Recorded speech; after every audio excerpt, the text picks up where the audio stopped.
Look, if it's broken, it's my fault. If it's great and successful, they can have all the credit. If you don't care who gets the credit, success has 1,000 fathers. Failure is an orphan. Be prepared to own the orphan. That's your job.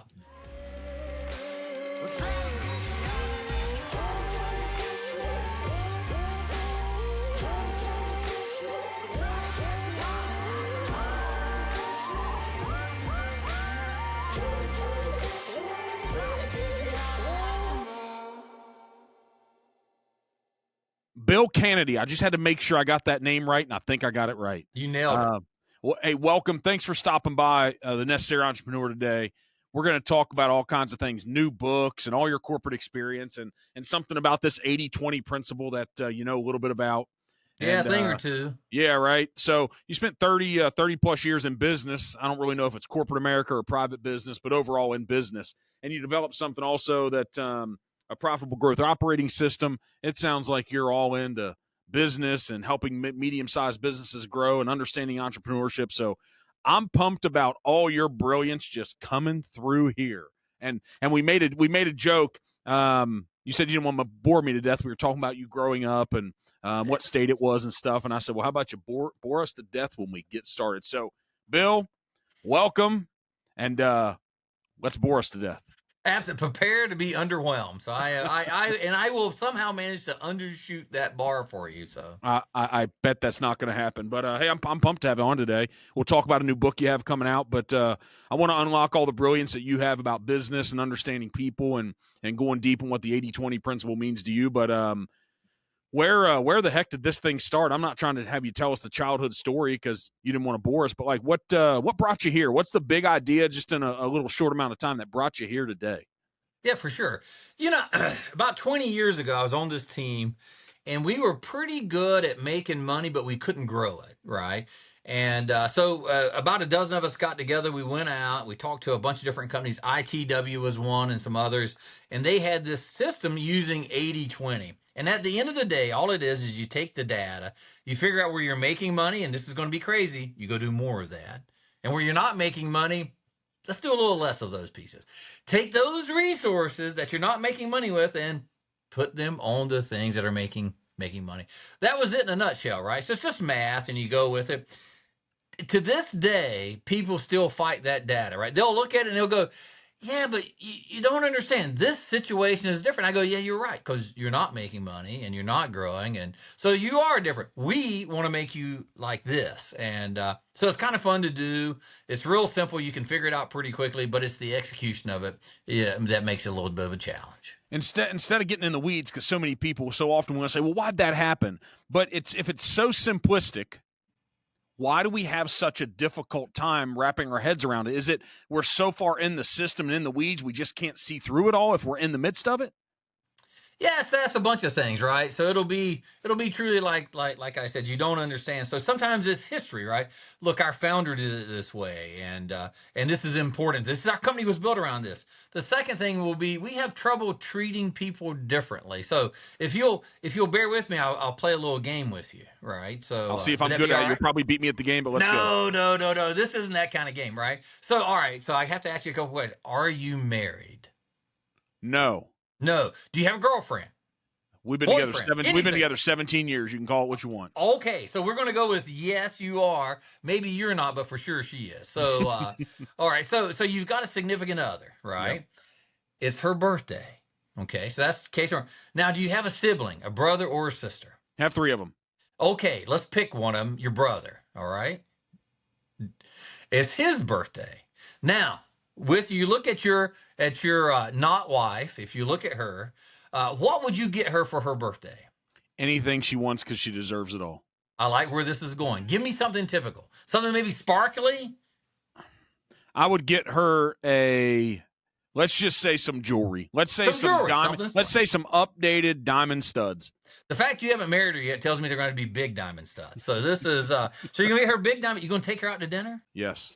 Absolutely. Maybe even get her flowers or a card or something like that too. The best card that could be possibly be bought. Absolutely. So a whole bunch of stuff and a lot of thoughts and things like are going to. Now it's your brother's birthday. What do you get him for his birthday? I'm going to have a problem if I buy him flowers and write him a nice, lovely card. And if I buy him diamonds, we're going to have issues. So I probably say, happy birthday. I just sent you $15 to the local restaurant. Hope it tastes good. Wow, you do better than I do. I send my sister a text, and it may or may not be late, right? And but she's grateful if she gets it because she does the same for me. So on your not wife, and she's going to kill you if she sees this. You're going to get her something sparkly, beautiful. Take her out, tell her nice thing because she deserves all that. For your brother, sounds like you're going to send him a text and a gift card, maybe to a local restaurant. Okay, now are those two things equal? For those people, they are. Well, they're not equal, but they're fair, right? Mm-hmm. It's fair that your girlfriend gets all that, and it's fair that he gets that. Now, if you imagine that you switched that, how's your girlfriend going to feel? What am I supposed to say, Bill? She's going to be pissed off. Let's just get right to it. She's going to be unhappy because you got. How is your brother going to feel if you give him, if not that stuff, the equivalent of it? It's going to feel weird. It's not going to feel right. That's right, but he will take it. I assure you, he will take it, right? Yep. And so what we call this is it's okay to be fair but not equal. She deserves something better. And we call these our A customers. These are the people we build our whole lives around. Our whole business runs around A customers. They're important to us. We're important to them. We treat them differently. And these B customers, which is your brother, they're still an important customer, right? But they don't get the same. Airlines do it every day. Hotels do it. You get to board early. You get all that stuff. If you don't treat them equally, the guys that you're giving the more to, they'll take it. You don't get any more from them. They're still just going to be your brother. An important role, nonetheless. But if you quit treating your girlfriend, your not wife, that way, she has an option to leave. And with that, take a significant amount of the stuff you've got. Probably a piece of your hide, if I'm guessing right. Well, this is why people can't grow their businesses, because they won't identify who their wives are, their spouses, and their brothers. They won't make that distinction.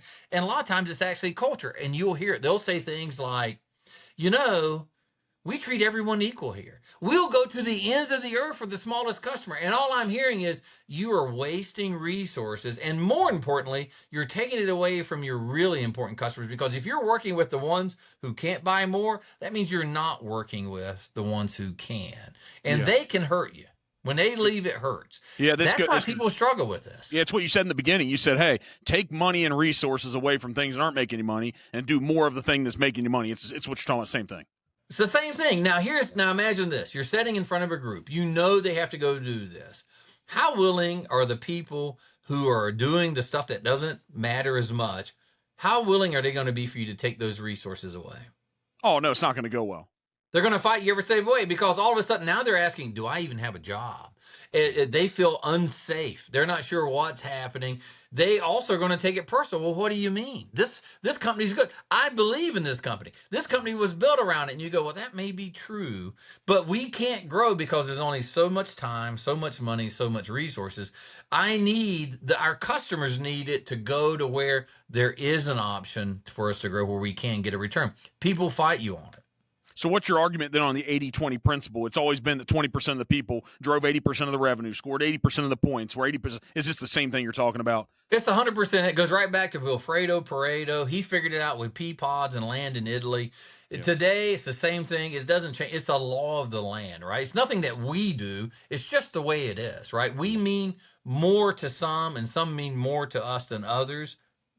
So we need to figure out those put more time and more resources over on the 20%. Whatever that 20%, your business, your clients, people on your team, people in your life, whatever it is. That's right. Seems obvious, doesn't it? Seems pretty obvious. Now, here's the problem. Where are you going to get those resources from? From everyone. Nope. You're going to take it from the B customers. You're going to have to take it from, and you know why? There's no more hours in a day. Your money's not bigger. There's not some magic elf you can go to and say, hey, give me more. Like, you are the adult in the room. There is no one coming to save you. You're going to have to save yourself. You're going to have to use the current resources you have, and you have to redeploy them.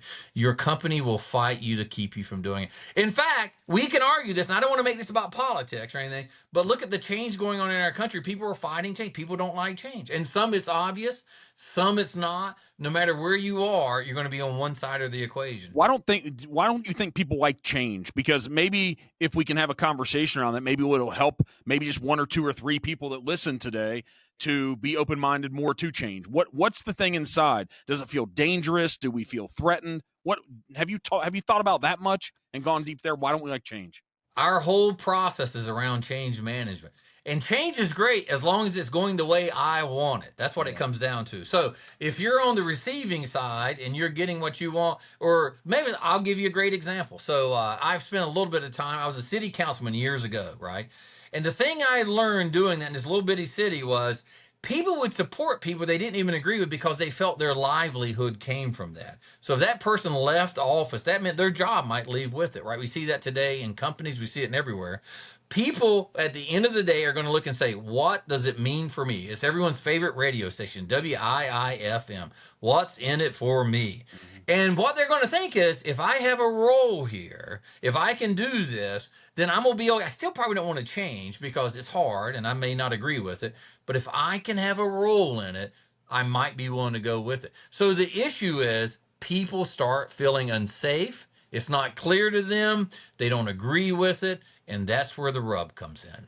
So how much time in any part of your long journey here in the books and then building these systems to help other companies grow, is there any amount of time you should spend trying to help the folks be willing to adopt it, or do you just make the change and go? No, you got to do it with them, right? And you are going to lose people in this. So we have a 100-day program we roll out. So there's 4 steps that you do in 100 days that is going to tell you about whether they're on board or not. Yep. You start with the leader. The CEO has to decide where they're going, what the goal is. That's that job. The team has to decide what the strategy is because you get ownership in it, right? You must have ownership. If you don't have that, you're going to lose them.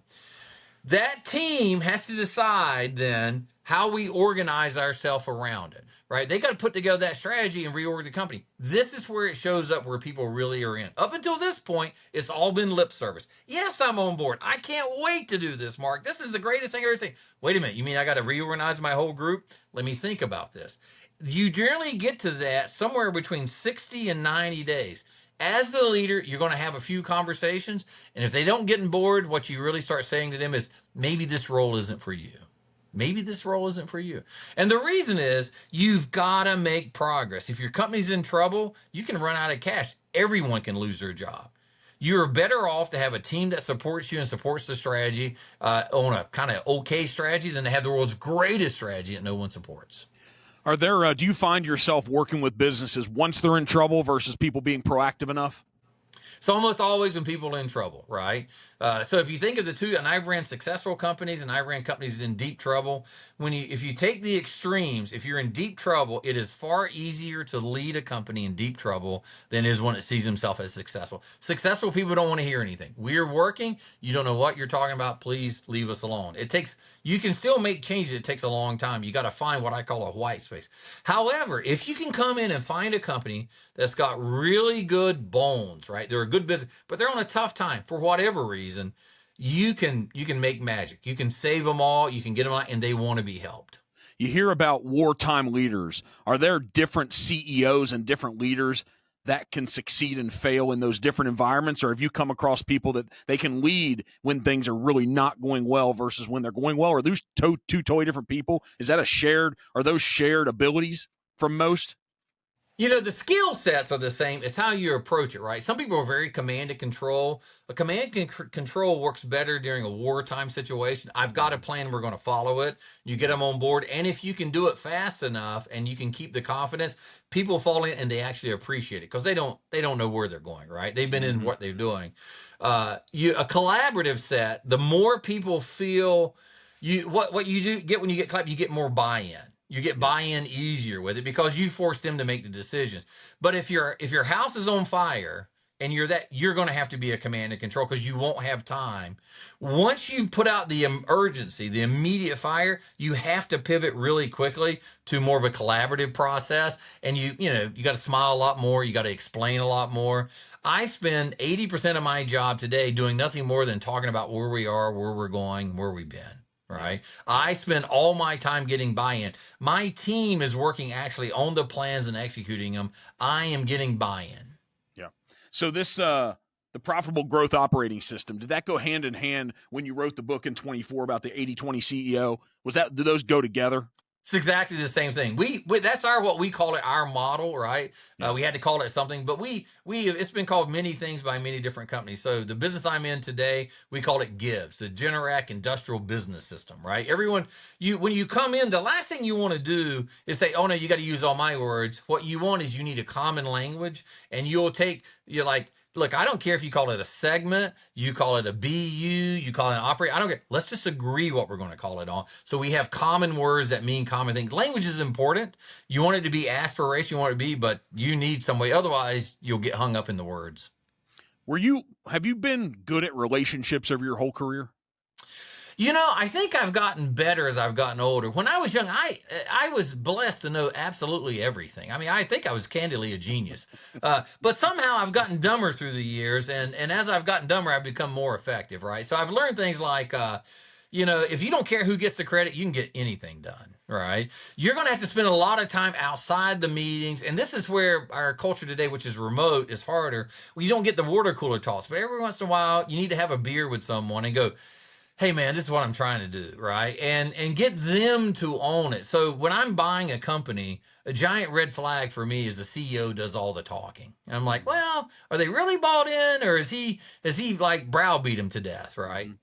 It's Does that somewhere in come the from middle. personal experience in your younger years? Yeah, mostly me doing things bad, right? So my first business I did a really good job.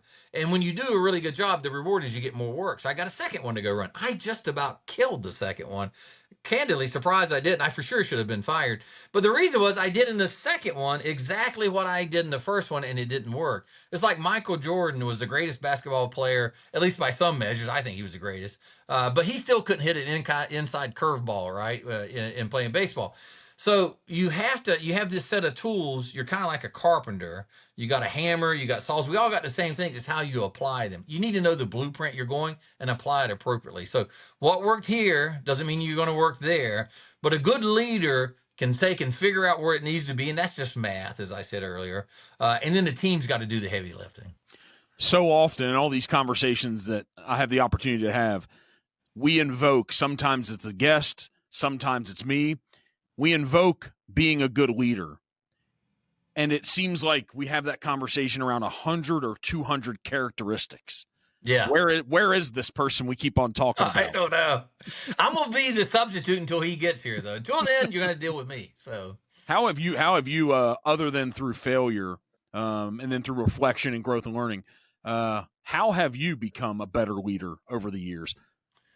abject failure, humbled, get on my knees, come back, beg for forgiveness, I think. But really, what it comes down to is recognizing two things. In order to be successful, you got to hold competing thoughts in your head, right? So when I show up, I believe, I know exactly where we're going, right? I've already done the math. And so I started out in public companies, then I ran private companies, and now I'm in private equity. And each one of those have some mission that they're going to go through. So just use private as an example. It's owned by, a family or a group of families or whatever. And there's a lot of things that it could be important to them. It could be taking care of their employees, parochial in their community. Generally, the most important thing where they talk about it is the dividend. This is how they support their family and everyone else going with it.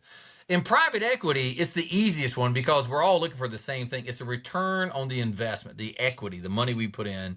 Typically, you want at least three for every buck you put in. You want $3 back, and you'd like it within 5 years. Three's better, right? So you already know what the math is going in. You can do the math. They put in $100, $100 million, doesn't matter. They want 300 back. All right. Well, how do I get there? And generally it's experience, but these are just things like, what does the market grow at? What do we have to grow? How much cash do we have? As the leader going in, I already know all that, right? My job then is to talk to this group and find out, how does this company grow? What do they see? And how does that compare to what industry is, right? Once going into that, my job is simply to put that out there and say, all right, how are we going to do it? Like, you're the experts. You were here before me. What do you think? And does that seem reasonable? You got to get them believing. And it'll take you, depending on how you feel about it, but it'll take you for sure one solid day of just laying it all on the table. It might take you a long time to get conviction, but you can get there. I see your next book, Better Than Bitcoin, Private Equity. Better than Bitcoin. Look, I love Bitcoin. I don't invest in any of it. I like things where I can look at and I can control some of those levers. That feels like I'm gambling. So I think what we do doesn't gamble at all, right? We come in, we bet on ourselves, we bet on our team, we lay the math out. The math has to work, right? And your experience is going to decide if that's a good thing or not. Those people in that team are going to decide. If they don't believe you, what are they going to do? You're not going to get much done. You're going to go, right? You're going to have to get them out really quickly. So or are you investing in businesses or are you investing in people? So I would tell you, you always bet on the team and the strategy, right? That's how you're going to win or not. But there's certain business characteristics that, so every person like me, every people who do this, they have their model in their head. So I have 5 things I look for in a company. I rarely get all 5, but I have 5 things. Would you like to know what those are? I want to know them because the next question, tie this in, was going to be, what are the characteristics that you really, when you walk in the door and you're evaluating a company, what are the characteristics from a leader that you just love to see? So it's separate things, but maybe that goes with the 5. Yeah, it really does, right? Because look, bad companies beat good leaders every time. If the company is broken and unfixable, it's broken, right? Yeah. You may, I don't care how great a buggy whips you make, we just don't sell a lot of carts anymore, right? So we're in engines now, right? Yeah. So these 5 things. Yeah, so 5 things, right? So in no particular order. So mission critical. Whatever we're doing, I want it so that if my product breaks, they have to replace it. They have to have another, right? Like it's like a car. You can't take that car to work without an engine, as an example, right? Severe service. Number 2, severe service. I want the environment that our product is in to be tough on it. I want it to wear out, in other words, right? Mm-hmm. Then I want it to have some type of things coming after it, right? We call it parts or whatever. It consumes parts. So if you're razors, you want a guy with the blade need new razors all the time, right? So if you're selling razors, you want razor blades. So mission critical, severe service, have some type of recurring revenue stream. I want a moat around it. I want it so it's not a commodity. Doesn't have to be patents or anything. It could be technology, but there's some reason that when it does break, I want them to come back to me, right? Mm-hmm. And the more that is, I think the more I like it, right? And then the final piece around it is I want either what I do can make it better or they make us better, right?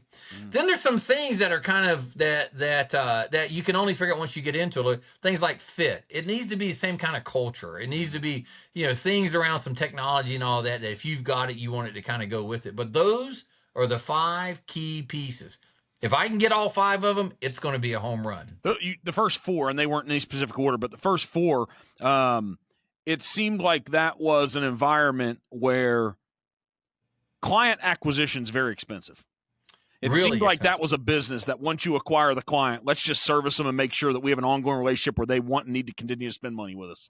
That's right. And so I look at things and I want to see what my reoccurring buying folks are, right? And I'm expecting to see 60, 70, 80% I am selling to the same people again and again. Yeah. I guess if you have to go out and acquire a new customer every day, do you know how hard that is? Yeah, it's hard and expensive. It's why salespeople make the most money, because the sales skills that it takes really to make a connection, develop a relationship where people want to buy with you, the know, the like, the trust. There's very few people in this world that are highly skilled at that thing, and they're tough to find, and they're even tougher to develop. That's exactly right. Yeah. Yeah, we make fun of them. I started out as a sales guy, so I make fun of myself all the time.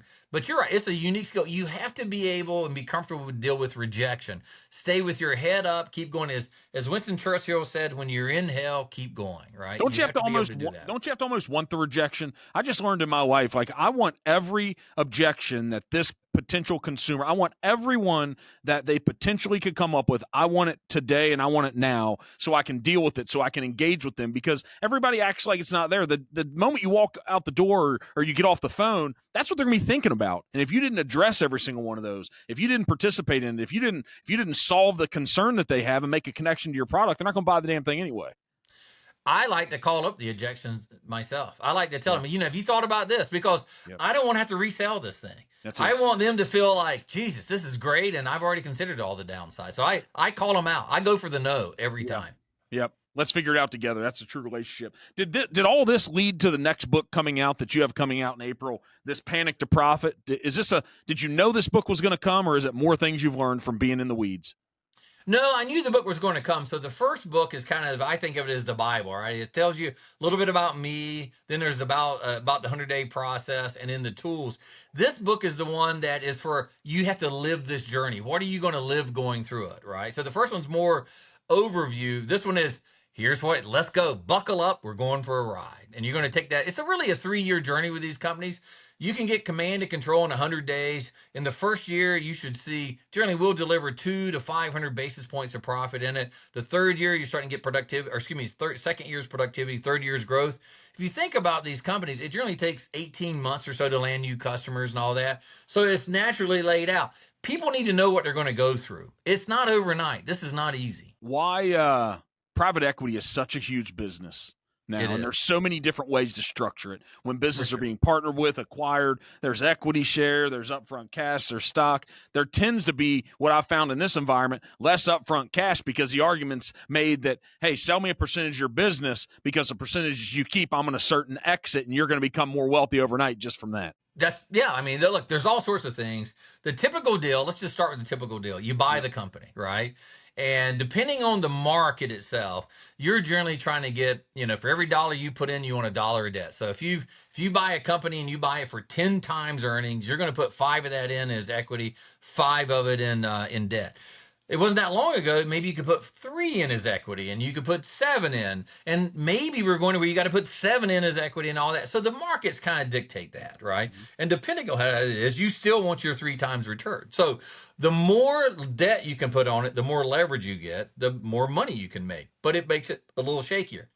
So that's the basic model. Then if you're selling a company and you really believe in this company, a lot of times you're going to want to keep a piece of it for that very reason. You want that rocket fuel too. So we buy a ton of companies where the entrepreneur is just, they've got to, in the positive way, they've got to the Peter principle, right? They got as far as they can get it. They either don't have enough capital, they don't have the resources, they don't have the process. Maybe they always wanted to sell in China, but they don't have resources there.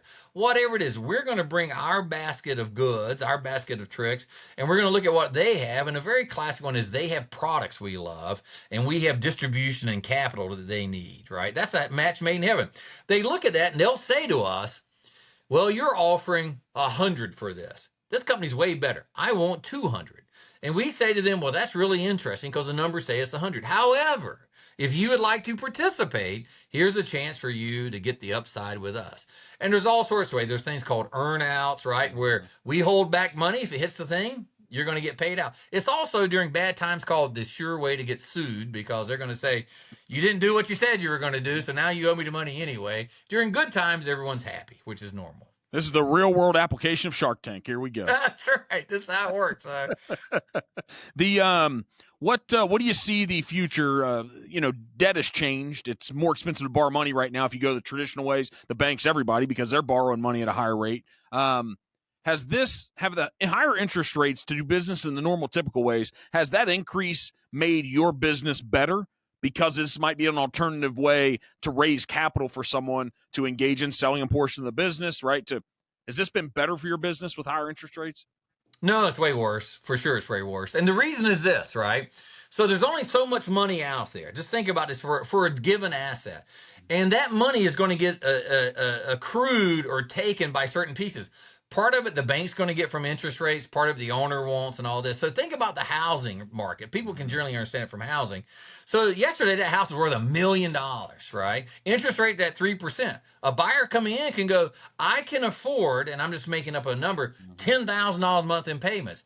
If interests are taking a higher percentage of that, that means I have to give lower for the house. The homeowner, though, however, is like, a year ago, I could get $1.5 million. I'm not taking $1 million for this, and I'm for sure not taking $700,000. The money, the business is worth what it's worth. If interest rates are taking a bigger piece, which they are, that means you pay less for businesses, right? So what you have today is dislocation. Owners thinking it's here, and buyers thinking it's here because they're only worth what they're worth. So the market for deals right now is really, really slowed down, right? Isn't Where I that look at always the 100, truth? I'm looking at 1. Yeah, isn't it always the truth? And we have an issue with this too at times. When we own things, we always think that things are worth more than the market says. Like that. For That sure. is almost just a blanket statement I've found in life. Absolutely. Yeah, regardless of the interest rates. But yeah, there's less money on the table to go back to the owner to be able to purchase their business from them. It's called Um, confirmation bias, yeah. particularly if you're in the world and your buddy sold his for some multiple. You're like, I want that multiple. Well, that was during that time. But it's Maybe you apples and can't get apples, that. Bill. It's apples to apples. It's not apple to oranges. Don't tell me the story. It doesn't work. It's so funny that we buy a lot of smaller businesses, and the owner will say, What's "Well, smaller let me mean? tell you." What's smaller mean? What sales? Well, so when you think about it, we buy two types of business from a size wise. One is a platform business, right? And a platform for us, so our equity fund's about $50 billion, and when we're buying a platform, that earnings, we call it EBITDA, but no matter what you call it, that earnings, we're going to look between 100 million and 200 million is where we like. That's a sweet spot for us, given the size of what we have to invest, right? Once we buy that business, we set up with its own capital structure. They go buy tons of little companies, and a lot of times the companies they'll buy will be earnings or EBITDA around 1 million to 10 million, right? Because they're rolling it up because they're buying products and things like that. So I'm talking the smaller piece. So the platform company has it, and they're buying a lot of them. So like OTC will buy half a dozen companies a year, and they'll be $3, $4, $5 million in earnings. The owner will tell you, my business makes $2 million a year, and this is what I get out of it, and I got to have at least this. We go, absolutely, we'll pay you for it, but you got to pass diligence. For sure, when we look at it, the company's probably losing money if it's making money at all, or they're making 200,000 or 300,000, right? They're so disconnected from what it is, and the reason is their accountant is the same one they use for their personal taxes. Their attorney's the one that did their divorce for them, right? But the people who do this are pros, right? And they get surprised sometimes. Hey, thanks for tuning in. If you like these types of conversations, be sure to follow The Necessary Entrepreneur on your favorite platform so you never miss out on future content. When you start in the beginning and you said 100 to 200 million and you're talking about EBITDA, what are you looking at? A 10 to 15% truly like net margin profit? So $100 million business, is that a 10 to $15 million profit? An EBITDA a lot of times, or no? Well, I was talking $100 million of earnings, so we're going to be looking at something that would probably be $1 billion top line, right? Okay. Yeah. Off of it, and then so what I really like to buy is a product company, a manufacturing company that's making somewhere in the high single digits or low double digits, and I think I can get it to 20. So I'm really good at doing that's how people like I make. I can take you from 10 to 20. I took OTC, it was 9. We got it to 18, right? We took Arrowhead. We were at 4.25. We'll do 12 this year, right? So it's that the guys like me, that's what we're good at. Did you benefit from spending all of your years in those types of businesses, operating and running them? Yeah, that's exactly what happened. So if you, whatever you're good at, right, and the skills will translate, but what you have to understand is the levers that you pull, and that sounds like fancy talk, but the levers you'll pull to get them to there. So I know, like, let me walk you through a distribution business if you want a little detail. Okay, what's on a typical wholesale distribution business, right? And that's a generic term that's out there. What's the gross margin? What do they typically expect to make at gross margin? So they're selling products to a middleman. Yeah, no, they're buying it from a manufacturer. Okay. And they're selling it either to an end user or to some contractor or something. Some contractor or something. Okay. What's their gross margin? Their gross margin is probably, I'm going to shoot big here, but is it 20 to 40%?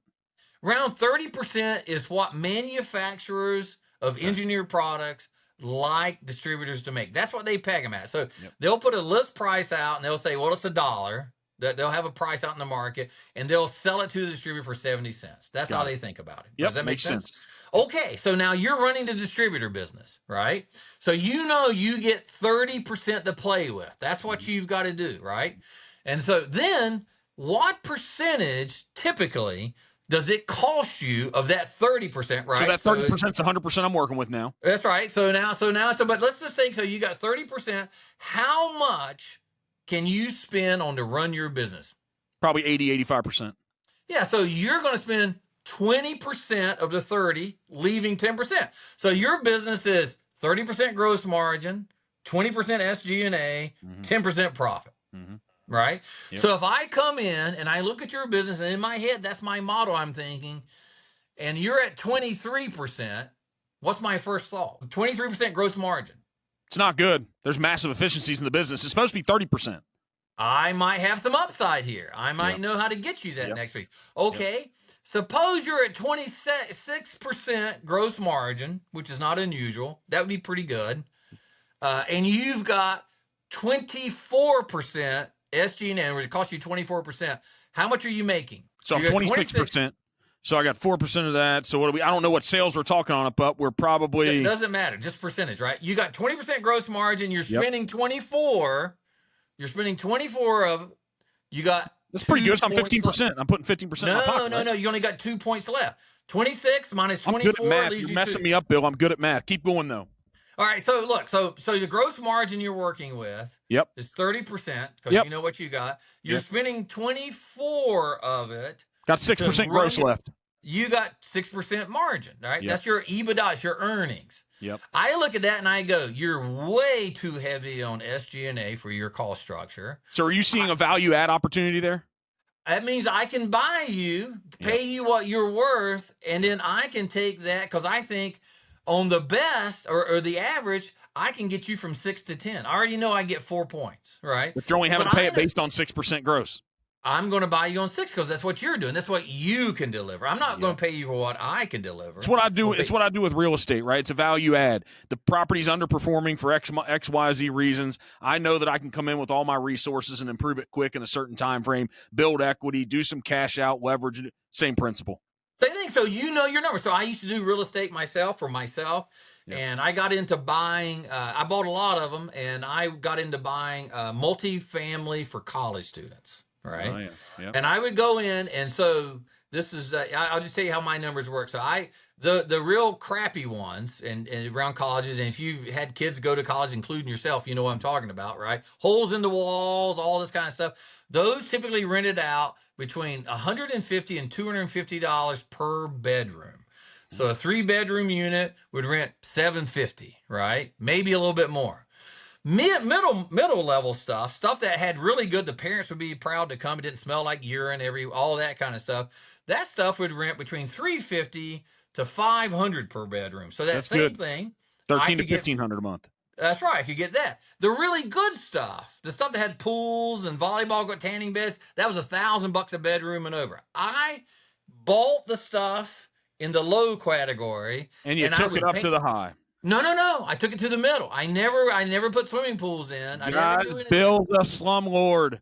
That's what my wife called me. By the way, she made me promise that it was all going to be good with my kids. That's what I did. So I got it so the stuff looked great, but I bought older buildings and I wasn't putting in tanning beds, right? Yeah. All I did was make it livable and presentable, and I could get between about $200 extra per bedroom. So I'd buy a 100-unit building, 400 things. I knew exactly what I could do, and I knew exactly what it was going to cost me. I didn't buy buildings that had too much infrastructure problem. Like I could paint and all the surface. I love surface stuff. I wasn't going to fix foundations. So you took stuff from a Class C to a Class B. That's exactly was my model. Well, it's the same thing in this, right? You have to know the model you're playing. So I know what the numbers should be, and then I have my own secret sauce that I put on them. So I can take a business that should be at 30% gross margin using distribution, and I can get it to 33, 34, 35, maybe 38 by adding services to it, right? By taking and adding value-added things. Instead of just selling the product, we'll put it together as an assembly. We'll install it for you. We'll maintain it for you. And I can get my gross margin up by those types of things. That's where the money's made at. So at what moment were you tired of putting all your effort and your energy as a C-suite person into operating companies and taking money as income versus then leveraging it from a big scale and saying, let me buy assets and work with equity?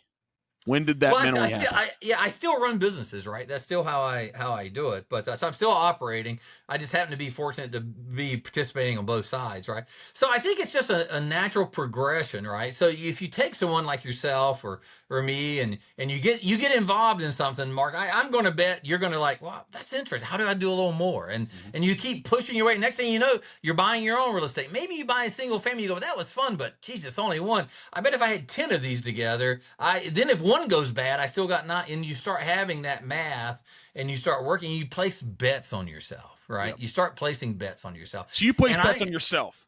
That's exactly right. Isn't that what we show? If you're going to bet on anything, bet on yourself. It's the best investment. Is there? Yeah, it's the best Best investment. investment ever. Yeah. Yeah. And then I'm thinking about, we'll get back to your business. I'm thinking about, you realize that you have 10 roofs you have to worry about. And it's like, man, I'd rather worry about one. One roof. And if I get them all together, I can hire someone to run that whole thing for me. I'll just handle money. And if I do that all enough, all I need is a dashboard. And then I'll drive by it. Now look, if there's stuff in the yard, I'm gonna call them and say, fix this now, or I'm gonna kick you out, fire you, whatever, whoever I'm talking to, right? And I say it with love and I laugh, but I mean it. So if the 30-year-old Bill only knew what the Bill knows now, what would you have done? Well, I'm going to answer it two ways. The first thing is I am grateful for who I am. If I changed any one thing I was doing then, I wouldn't be the same person now. So I'm thrilled with what 30-year-old Bill did, even though sometimes I'm embarrassed by what I did too. Having said all that, the thing I wish I'd have done was gotten private equity earlier, right? Because everyone's incentives are aligned. People will like to do with everything, say, well, this is good or bad or whatever. But if you're going to run a business and you're going to make value, you have to improve that business. You have to make people's lives better. You got to make that business better. Maybe back in some point, you could go in and strip everything out. You can't do any of that, right? It just won't work, right? There is times you shut businesses down and all that, but you asset sell it then. And I will assure you, whatever that asset is, it is worth a whole lot more when it's producing income than it is a hunk of metal. So I wish I'd have got it in earlier. I think it would have been, the ride would have been a lot more fun for sure. But you're having fun now. I have a great time. Are you kidding me? Look, yeah. I love being me. I love being me more than anything. So don't you feel the same way? I feel like it's the greatest time of my life. You know, I finally feel like I'm kind of getting where I'm at least half-assed, if not, and I'm like, I can see the end of the runway now. Like, oh my God, I finally understand. Feels like the past 20 years have been worth it. It really has. You know, the number one thing that you do, and even though you haven't jumped the broom yet, which is what it was called, is pick well in your partner, right? You got to pick someone who's a life partner with you, who will put up with all that crazy stuff you do. And guys like you and I, look, we're difference makers. And you know what that means? That means sometimes we break it too. But people who can put up with us, it's extraordinary, and it's exciting. You don't do many. Yeah, so let's talk about the idea and the sphere about we'll jump back in on your books. And what I want to know before we wrap up, we talk all day long. We at least have another 15, 20. I could go for another hour, but want to know how we engage and what's your top of the funnel and really what do you want to do with people. But this idea that we're the average of the 5 people that we spend the most time around. Yeah. I feel like it becomes more true all the time. I accept it as a truth. It could be the top 4 or the top 6. But do you entertain that? Is it in the front of your mind at all? Is it a truth or a reality of your life? It is, but I think I'm I think for a certain kind of person, I'm very hard to take, right? Because like my most interesting conversation is generally around business and things like that. And I always say, hey, what's your 5-year plan? Call my kids right now and ask them that, and they'll laugh forever because we're together. Go, well, we made it through another one. What are you going to do now? So I am always looking. It's just who I am, right? Mm-hmm. And people talk about balance, and hey, I got my work life here, and mine's just all together. I like my life. I like being part of it. I drive my wife crazy because I'm always either taking calls, but I'll go out to dinner, come back, and I'm doing the next thing. So for me, it's not work. I mean, if you love what you're doing, you don't work a day in your life. That's true. But for me, it's really, I spend most of my time talking to people and helping them do better things and trying to make the world a little better place in my definition of it. So I love that. So you don't have the same 5 around you. I do, but I think of it maybe a little bit more of who can actually put up with me versus who I choose to. But they've stayed around. We can joke about it, but they've stayed around. Yeah, so we're like a merry band of brothers. It includes men and women. We've all been together for a couple of decades now. I like to think we're just winners, right? We put the effort in. We're out there. Some works better sometimes than others. Sometimes it doesn't work out, but somehow or another we'll do a deal. We might go our separate ways, and the next thing you know, we're back in on the same deal. You'll get a call like the one I'm on now. It's like I was riding down the road, and I got to say, "Hey, what you doing?" I'm like, "I don't know. What you doing?" Right? And they said, "Well, we got this little thing," and next thing you know, you're looking at something, and because when you do what you say you'll do, people start trusting you, and this is what you do. Then when that comes up again, they're like, "Well, hey, let's get the band back together and see if we can do another one." Right? And so you're competitive, huh? Well, I don't know. Maybe a little bit. So, but like it's funny. Like when I'm playing cards, I don't care if I win. I'm just happy to be there. But I like to win, all right, and I like to put it out there and chase it and Don't you like things to like that. figure out how to win?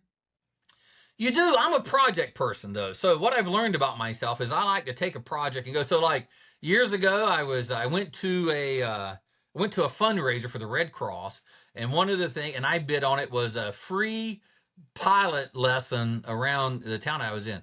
2 years later, I owned my own plane. I had my instrument license. I had redone the plane. I was flying myself back and forth to work. Right. So I was like, then I sold it. And so I got, so then I decided I want to write a book. So now I'm 4 books into it. Right. So I like coming up with things and figuring out how to make them better and diving really deep into it. So talk to us from the private equity standpoint. You're in business, you operate businesses, you're a part of some syndicates and some it's a good positive syndicate, but from private equity, obviously, some people that are putting funds together. But what about serial entrepreneurs? Well, are you asking me, am I one or do I like them?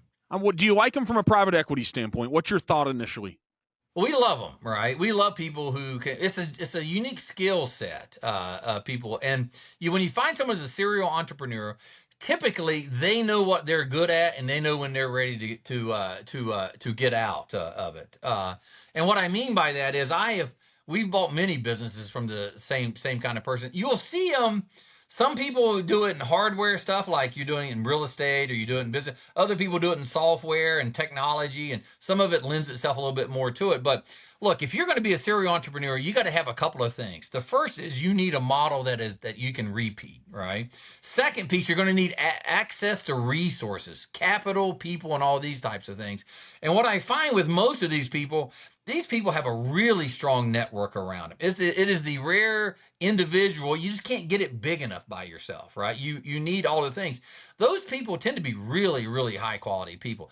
You have to be a little careful with them because you can be, and we'll pick on famous people like Steve Jobs and Elon Musk. They bend reality around them, right? And you have to be Reality careful. distortion fields. Yeah, that's exactly, you know what I'm talking about, right? So you got to be careful with that because I can't buy into that because I am typically acquiring that asset. And what I have to believe is I'm not that good. I'm probably going to do a below average job. It's going to go really bad. Is it still worth it, right? Because I'm not Steve Jobs or Elon Musk or any of those. I'm just Bill Canady, and I know what I can do. So I'm going to look for the metrics to say, was there inefficiencies in there? Like I love to buy a business and they got their kids working there and everyone's driving a Ferrari and their mother, and none of them show up to work. I'm like, this is great. This thing's successful and they got all this anchors on it.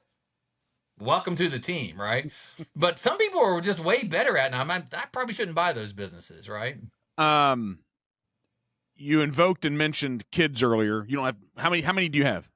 I have 2 daughters, right? And they are absolutely amazing. One of them's a dentist, and was recently married, and she's extraordinary. And my other one is in marketing, and she's also equally amazing. She's particularly amazing because she just gave me my first grandson. So I am the most blessed person in the world, and I cannot leave out my wife. I've been married 33 years, so good Lord, I'm a blessed man. Yeah, I'm not going to give your wife I'm not giving you the benefit for your wife. She was smart enough to choose you. We would all make jokes about should she have, right? We make those jokes, but the girls, you always see that. I'm not surprised to hear you say that you have the respect you have and the admiration for your daughters, because in what way have you rubbed off on them? And there's no doubt a guy like you that even though you press humility forward and you're good at self-deprecating, you know what you're good at, you know what you're not, you know how to engage with people, but those girls probably benefited in a tremendous way that gave them a head start that not everyone's benefited from. And so to hear one of them's a dentist, the other one's in marketing, you did something right. They're working. They're a positive part of society. Was that intentional? This isn't just business. Was that intentional, the way you raised them, for them to be those humans? Oh my gosh, it was so intentional. And all the credit really goes to my wife. I was working a lot, traveling a lot, but there was a couple of things that we did that I thought that each of us did, and we kind of had our own role, if you will, more that we fell into it, and it was by personality. So my wife is it's funny, like she is the nosiest person in the world. She's the world's greatest detective, and she is brutal on us, right? So she knows everything. The consequence of that, among many, was my kids couldn't get away with anything. She knew everything. And their phones every night, they had to put them right next to her bed, right? And she had all the codes. She'd go, look, my phone, you don't want me to have the code? That's fine. You figure out how to get your own phone, right? So she was deeply, deeply involved. And I was traveling a lot. So I was supporting and trying to help and all that, but she was the one that was on it. My kids hated it. Like they thought of it. Now as adults having their own families, they're like, Mom, you saved us. She headed off problems before they could become problems, right? She was involved, and she'd be like, Bill, get your butt in here, and you got to. And I'm like, all right, and I'd come in and do it. So, but like where I shone was like, I took my kids and we made them work. I grew up really poor. My wife grew up with modest means, and so we had them jobs, and they had jobs early. So in the 6th grade, we were living in Iowa. Their job, they had to go. It was called. It was for sweet corn. They had to pop the tops out of corn, right? They got up. They had to be at 6 o'clock. They got on this through the school. They went out there, and you start out cold with long sleeves. By noon, it was 100 degrees, and you were cut up by corn. They had started out in the 6th grade, and they became waitresses, and they babysit and all this kind of stuff. So we were doing pretty well for ourselves and everything, and people were a little surprised we made them work, but then, we started taking all their money. We were so my daughter, we get her a phone. You're laughing about this. This is evil. I know, we took all their money. So we said, no, you can't. You don't have any money, right? You live here.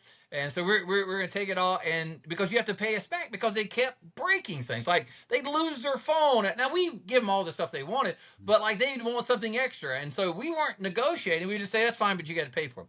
So the consequence of it is we took every dime they made from them. When they graduated, my oldest daughter, and I gave it to her then, had like $75,000 in a mutual fund. Right? Because all the money they got from their grandparents, all the money they'd got as birthday gifts, money that we had abused them and told them they couldn't have it, it went all into that. And so what I did was, when they were like, I don't know, it was 8 or 9, I opened up, it was a UMJ, it's it's a gift to minor thing, and a mutual fund. So I said, look, we're going to do this, and you're going to help me pick all these stocks and stuff like that. They never really realized it was actually their money that they were playing. Now, as soon as the first one got it, the second was like, well, here's mine. So the jig was a little bit up then. But to this day, I remember they said, well, I'm going to go spend this money. I said, that's fine. It's your money, and I've transferred it all to you. But the day you spend it's the last day you ever get a nickel from me. And by the way, you haven't gone to college yet. So if you want Dad to pay for it, you should get a tattoo that says pay your own tuition, because that's what it's going to go for. Right? I don't think Dad was supportive of the tattoo.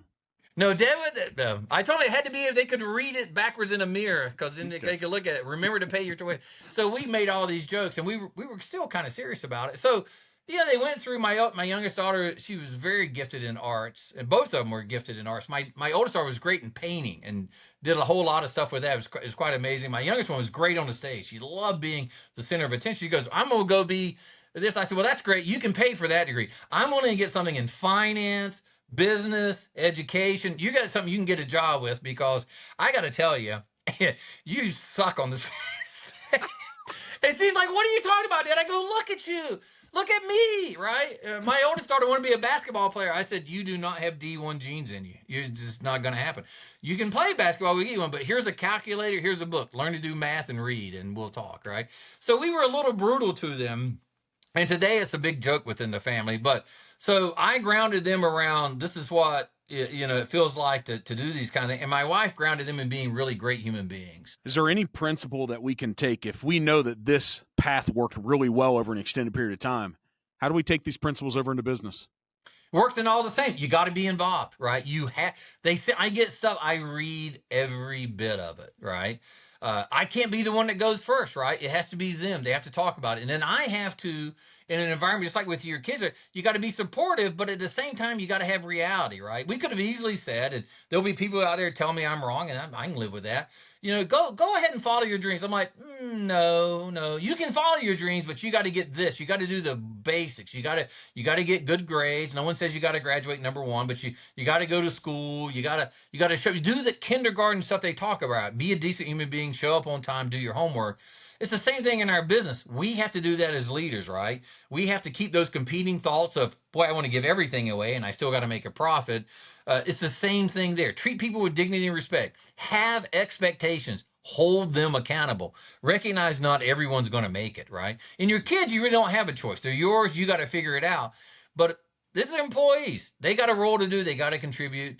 Give them a place they can go do it. And the thing is, people want to win. People want to win. They don't want to be just giving it to them and all that. There's no pride in that. It mirrors itself wonderfully. Were you born in Iowa? I was born in North Carolina, off the coast. But my job, we moved from, I spent most of my life in the Midwest, somewhere around, but we started in Chicago, and then we went to Wisconsin, California, Iowa, Indiana, Ohio, now Florida. So I tell them when I'm on the run from the law. It's the only thing that makes sense. Is there anyone that you see as most truthful of these big names, you know, the Warren Buffetts and the Charlie Mungers and all? Because I heard a little Charlie Munger. I didn't hear Buffett. I heard a little Charlie Munger in some stuff you were talking about. I was like, man, that sounded like Charlie. He passed away. But are there any of these Mungerisms, right? Yeah. Is there anybody that you consistently listen to that you're like, hey, you know what, they're mostly right? A Ray Dalio, like any of these guys? They're all fantastic, right? And they're all really saying the same thing. Warren Buffett has a unique way of delivering, almost like homilies, and people can really hear him, right? You know what I'm saying when he says it, and he says it in such a way like if you really want to see a way to communicate, just go read his letters, right? Mm-hmm. Jeff Bezos was exactly the same thing, right? He always called it the day one letter, and then he would go to Dalio, right? He had this radical transparency and all that, and really what you see is it's like, look. Let's be honest about what we got going on. There's a term called the Stockdale paradox, which you can look at by Admiral James Stockdale. But the concept is you got to be real with people. You got to still be optimistic. You still got to believe you can get there, but it's going to be hard. There is no shortcuts to it. You can always find one that someone got rich overnight, but most of us, it takes us 20 years to be an overnight success, right? So Munger, right, was fantastic to listen to. You know what his number one hobby was? Probably architecture. No. What was it? Architecture. Oh yeah, he had an architecture degree, didn't he? Law degree as well. But yeah. So, I think didn't Warren like to read? He loved to read company reports, and then Charlie loved to draw buildings. He loved to draw. That's exactly right. And his big thing, and he spent the remaining part of his life designing dorms for university, and he would give them all the money to do it. And it was so radical, right? Because they would have almost no windows, and they were built around anyway, you got to go look it all up. But these guys have really changed the world. One of the most successful, if not the most successful, investors in history. And Buffett today would still say, "Look, take $1,000, put it in the S&P, and put it in mine. You're going to beat me every time." And he's proven it time and again that that the market itself knows better than any one individual. But we're all chasing that great piece out there. So listening to Warren Buffett, I think who's it, Abel, who's going to replace him? I think that's the guy, the Greg Abel, who's his insurance guy. Anyway, nonetheless. And you look at it today, a very controversial person, but I just admire the heck out of him, is Elon Musk, right? That guy just works hard. He's a genius whenever, but he also puts the time in. I'm going to compare him and Jeff Bezos, who I admire both of them greatly. Bezos, since he is retired, is the word I'm going to use, step back from Amazon, he's doing a lot of great things and he's having a lot of fun. But look at his Blue Origin company compared to SpaceX. Right? Both of them started almost at exactly the same time. They finally got one going up in it. Elon Musk is, doing 80 of them a week now or some crazy number, right? He said he fires one every 2 days. Yeah, he's killing it, right? Yep. And everything else he's got, because the guy is still showing up each and every day. That takes nothing away from Bezos, but one's more of a hobby, and the other one, this guy's making it happen. So let's talk. So recently I was listening to a podcast that Mark Andreessen was on. He's one of the 2 partners in Horowitz. I love that guy. Andreessen, right? And you listen to him, man. He's starting to explain very complicated ideas in a more practical way so the average person can understand it instead of somebody with 160 IQ talking to us. But what he recently said about Elon, I'd never heard this, and it seems true because, he was on, I think, the beginning of, I think he might have been a PayPal guy and all that. He's been investing in these tech companies forever, Andreessen. Mark's a beast, right? He made all that money coming out of, was it University of Illinois? He had the net. Yep. Anyway, so Netscape or something with those guys. Yeah. well, whatever So it was, here's what he right? said. Somebody asked him and said, hey, since you're so close to him and you sit on boards with him and you know him as well as anyone, this was just a few weeks ago. They said, what makes him different, Elon Musk, even compared to everyone else that's elite and great that you know? And he said, great question. He said that Elon Musk takes the most difficult problems in his business. He said either the three or the most difficult 5 problems in each one of his businesses every day, and he solves them all that week. It's extraordinary to watch him to do it, right? Like the thing that I think people are so, he does this and you just don't see people do it. He keeps reducing things until he breaks it. That's it. Right? So it's like a lot of times we'll go, well, maybe just do it. No. He takes it, he strips it all the way down. Right? He looks at those engines on those rockets and it's 20,000, 200,000 parts. Let's take it to one part. Can we run it on one part? All right, no, what's the piece that we need? And he keeps going. So he expects and rewards failure, not forever, right? And then what's the next piece? And the next piece, because when he launches those rockets, he's like, the first thing, I see if it'll fire off. And he expects it to blow up. Next one, let's see if we can get it to launch. And then he keeps going and he keeps going. I call that progress, not perfection. This is how you get it. They did a study on a class of people taking pictures. They took one class, they said, you only have one assignment, the whole thing, take the perfect picture. The other class, they said, we don't care. We want you to take a ton of pictures, right? At the end, they compared the work. And of course, the ones who had taken a ton of pictures blew it away because they had practice. They got in and got after it. Well, this is what we are so looking for the perfect. I'll be in these deals. I'll be working on it. And they'll go, no. We haven't considered this part. We haven't considered that part. I'm like, let's just pull the launch button. Let's see what happens. If we're wrong, now look, I'm not suggesting that works all the time. We don't want to be like wiping out humanity or something. But most of it, do little pilot projects. Take little tests. See what happens, right? It's amazing the progress you can get. Failure teaches you what you need to not do and how you're going to go forward with it, right? This is how you get that step up is failing, fail fast, do the next one. Where'd you come up with this? You mentioned that you grew up poor. I think you did too, didn't you? I did. Yeah. Financially, but I didn't know it. Yeah, well, none of us did. So poor, you didn't know it, right? But there was parts at different times, but that kid was happy. I had my bike. Yep. I was. Yep. I was going to ask a good damn question. You got me on track. Your question was, where did you come up with this idea? Yeah, so here's what it was. Where did you gain the confidence and the self-esteem that you have now from? Well, I think for me, the big changing, when I got out of high school, I didn't know what I was going to go do next. I didn't have money to go do anything, so I joined the Navy, right? And going into Navy is a place that you learn really quickly because they break you all the way down and they build you back up. And it's the beginning, it's that kernel of self-confidence you get that when the crisis hits, you can do it. Now, it's on a small scale, but every human being, and I tried to instill this in my kids, right? I said, the moment you get passion for something, you're going to go try it and you're probably going to fail, but you're going to go further than you ever thought. And then you'll know forevermore, I can handle myself up to here. Then you try it again and you keep moving that forward. So I believe now, look, I've traveled all over 136 countries. I have been dropped into the middle of it. Don't even speak the language, right? And somehow I still make myself get to that meeting. I'm the only guy in there speaking English, and I got some guy, and you figure it out, right? And by doing that, you learn you are far more capable of anything else. So I have a lifetime of pushing myself through that individual or through that envelope to where I'm uncomfortable. And you know what? It's worked out more times than not. And then I go, wait a minute, I actually can do that. I actually can do that. It makes you more powerful to be willing to attempt the next thing. It sure does, right? We're all going to fail. What really keeps people back is they just don't try, right?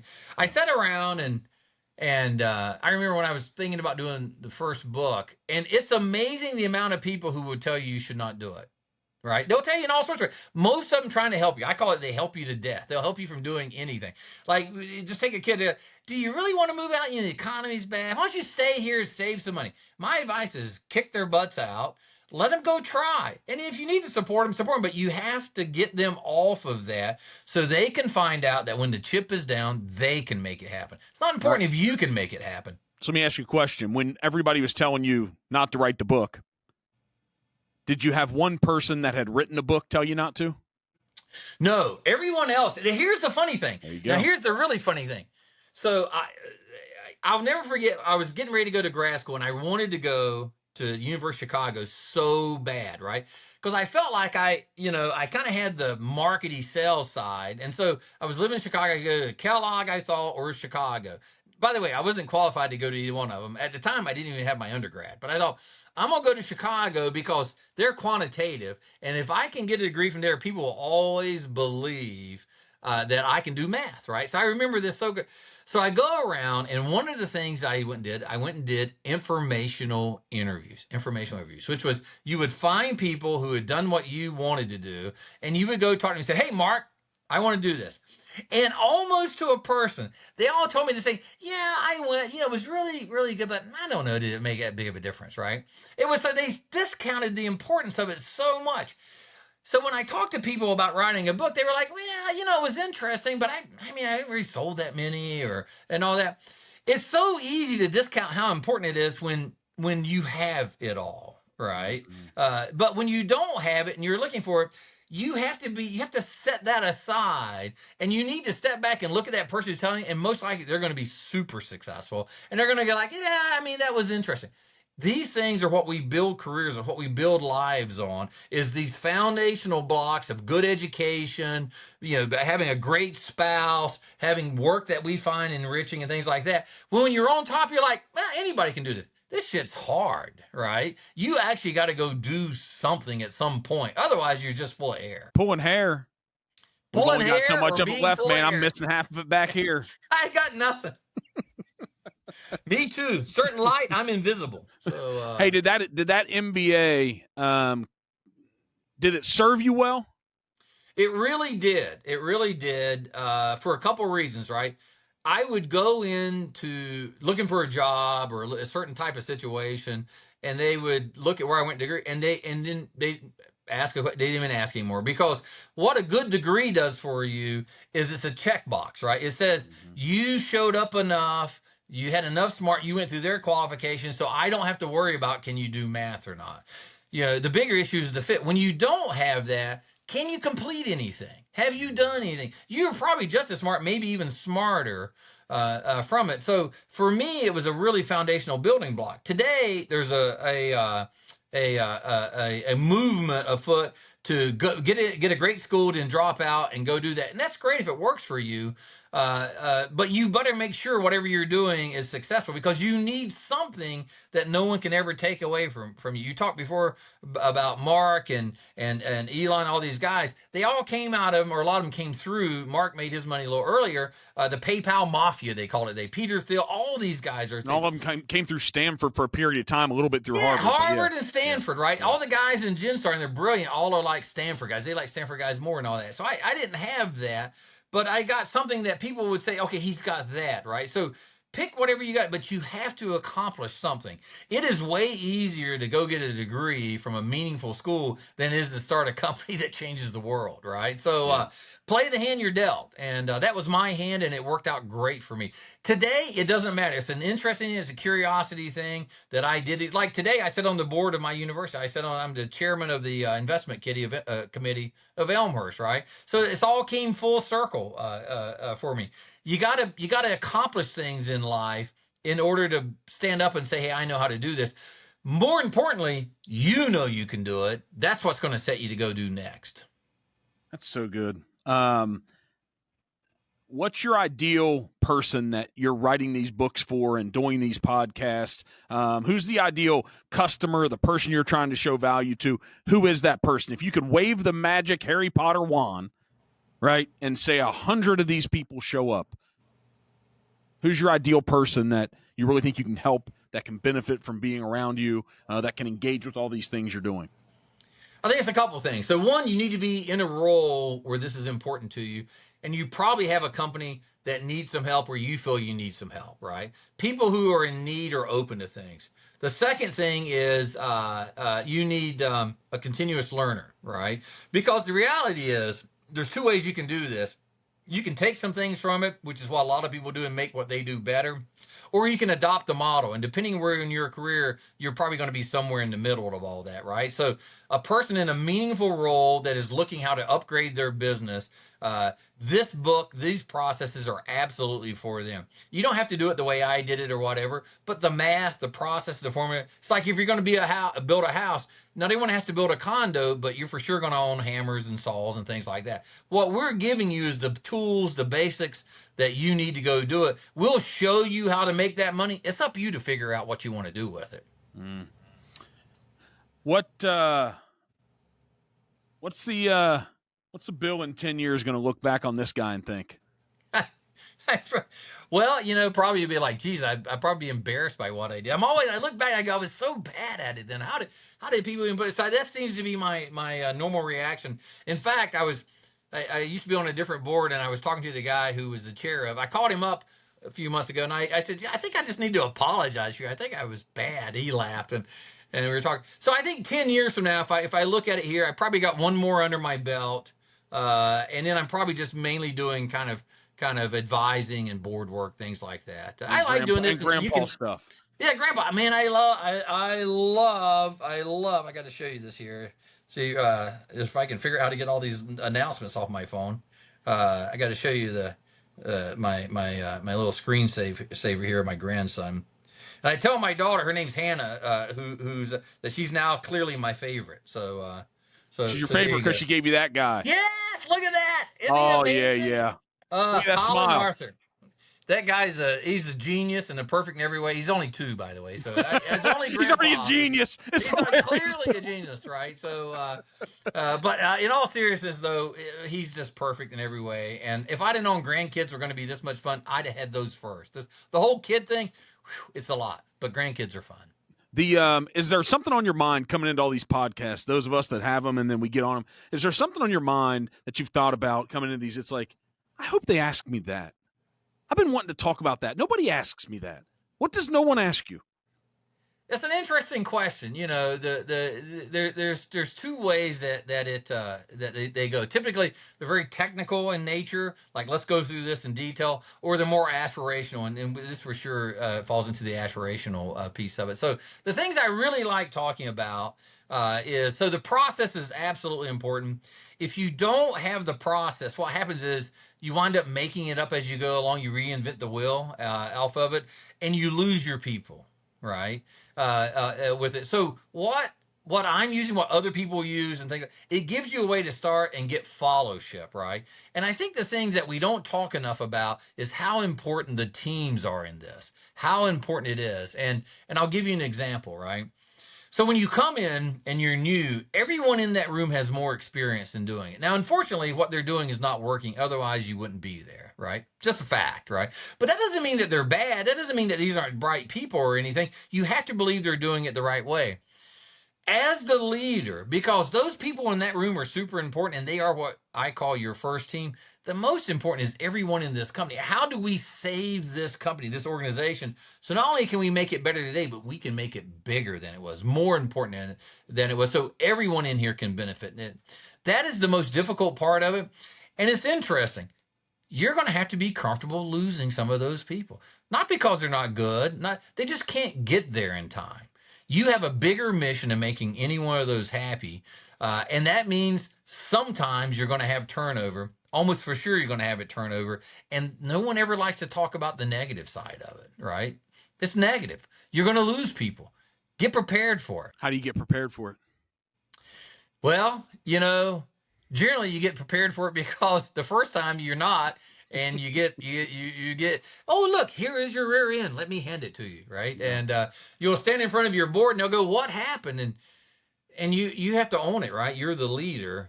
But you'll look back and not blame it on anyone. You'll just realize you didn't do your job. You did not set the goal and hold people accountable for it. Well, this is why experience is so important, right? Yeah. The natural thing that happens is, and I see this all the time, and you can see them because they start coming apart.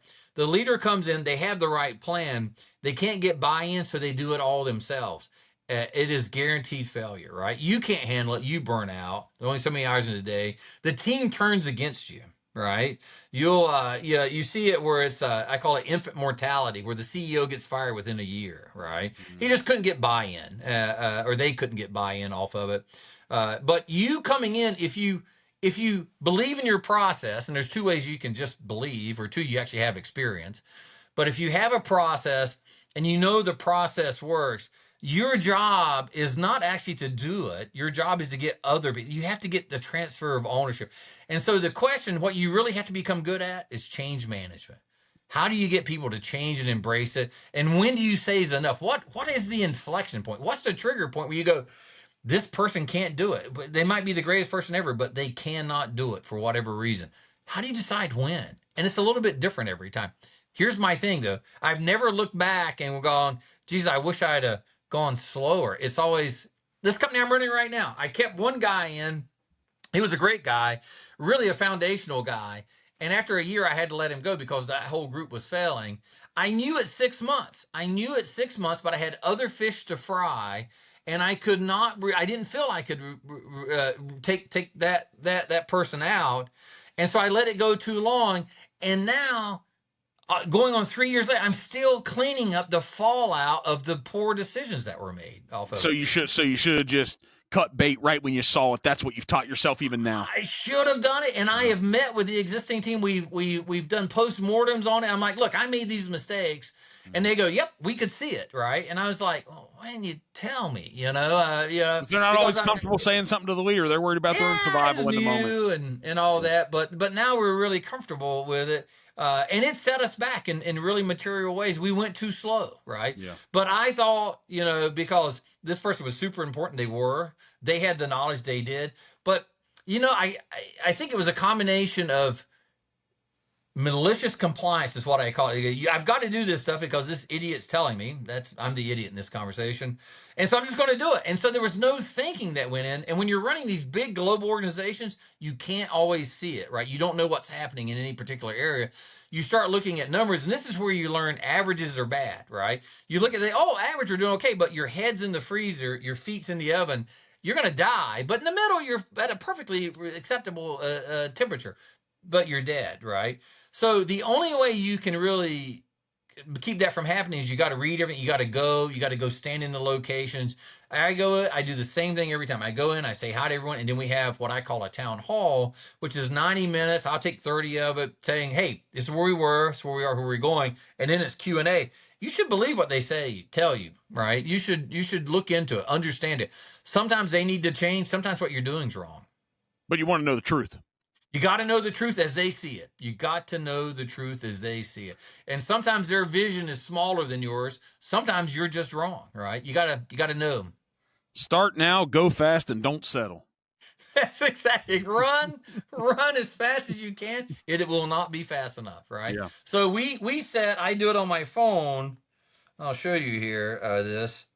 Each company. So I got two of them going on right now. I've got one of them. I want to sell it in 301 days, 8 hours, 37 minutes. Mm-hmm. The other one is 1,762 days, 8 hours, and 37 minutes. We will pull the trigger on this.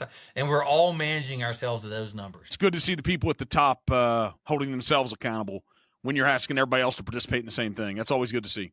Look, if it's broken, it's my fault. If it's great and successful, they can have all the credit. If you don't care who gets the credit, success has 1,000 fathers. Failure is an orphan. Be prepared to own the orphan. That's your job. You're awesome. It's a great hour and a half. Look, this has been fantastic. I want to thank you for the time today. I could do this all day. So this is really special. Thank you. What for these people that are the ideal people to interact with you, I think you have a pretty big LinkedIn presence. I do. I don't know if it's big or not, but it's relatively active. I think we got about 10,000 people on that with it. But if you want to contact me or reach out, you can go to my website. It's my name, Bill Canady. .com. We've got the new book called From Panic to Profit. I think the title of it is great for where we are today, and I think that'll be really great. It's published by Wiley. Comes out April 29th. It'll be in all bookstores from it. And we've got a new institute we're launching called the 80-20 Institute. That'll be focused on training. We got a lot of requests for training and all that, and we're launching that as well to people who really want to get in and become experts at how to apply the data and work with peers and things like that. That'll be coming online, we believe, in April. So we'll have our own app and everything. So isn't it cool. Wild? You're more busy now than you've probably ever been at any moment in your professional career. And it just keeps going. But the only reason I can do it is because I have great people around me. I actually, honestly, don't do anything. It's kind of shocking how little I actually do anymore. You burnt some calories on here today, let me tell you. Well, this has been fun. You've brought the best out of me, so I thank you for that. Thank you. It's been great to follow you. I always appreciate it. That's the selfish part I get after all these, that I get to follow along somebody with some good insight to from afar learn all the lessons. And that's what's awesome about the world. There's some bad stuff about social media and just we're all in each other's face all the time, but we have access to things. The average person coming from less than means has the same access to all the great information from the great people today like never before. I'm telling you, you're exactly right. We live in the greatest country in the world. We have access to everything instantly, right? Yeah. The challenge is finding your way through that. That's where the magic's at. And hopefully just take action. Like take action and fail your way through. Look at a couple guys like us. You can do big things. Just keep falling forward. When you fall, just fall forward. Stand back up, right? Brush yourself off. Be the man in the arena. Sit there, be covered with sweat, dust, and blood, but know you gave it your all. The 80-20 man, Bill Canady. Thanks for giving us some time today, man. Thanks for having me. All right.